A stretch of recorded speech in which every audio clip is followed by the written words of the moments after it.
दर्शक बंधु आज आम कथा हेबा सुदामा कहीं दरिद्र थिले। दर्शक बंधु आपण जानिछंती प्रभु श्रीकृष्ण प्रभु बलराम सुदाम सुबल एवं अन्य ऋषि पुत्र माने संदीवनी आश्रम रे विद्या शिक्षा करुथिले। दिनकर कथा तांकर गुरुमाता काठ आनिबा पई जंगल को पठाइले। काठ पई गला बेले सुदामा हाथ रे चना किछि देइथिले आउ कहिथिले भोक लागिले एहाकु तुमे माने भोजन करिवो। जंगल रे काठ काटू काटू रात्रि होईगला, वर्षा मध्य होला।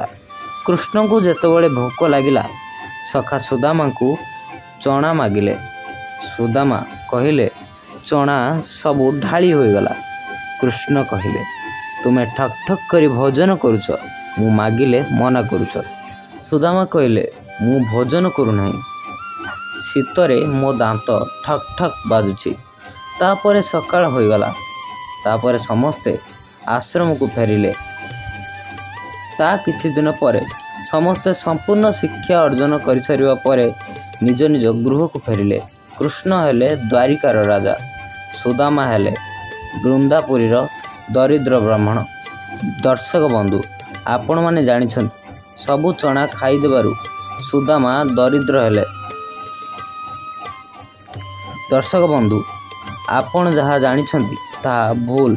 सुदामा को दरिद्र हेबार कारण हेउछि जेतेबेले सुदामा श्रीकृष्ण बलराम एवं अन्य ऋषिपुत्र माने विद्या शिक्षा करुथिले तेतेबेले आश्रम किछि दूर रे वृद्धा माँ जणे रहुथिले। से सबुदिन चना खाई बंची थांती। दिने चोर माने आसी चना थली तक तांकर नेई गले।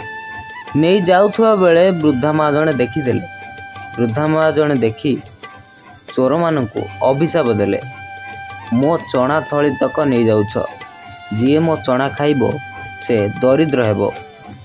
एही कथा सुदामा शुणिथिले चोर माने संदीवनी आश्रम रे चना रखी चली गले। एहार रहस्य केही न जानिथिले। कृष्ण जानी मध्य अजणा थिले। गुरुमाता जानी नथिले चनार रहस्य। न जानी पिलांकु चना तक देइथिले। प्रभु श्रीकृष्ण जेतेबेले चना मागिले सेथिपाई जानी शुणी सुदामा कहिले मु बरं दरिद्र हुए किंतु मो प्रभु भलरे थांतु।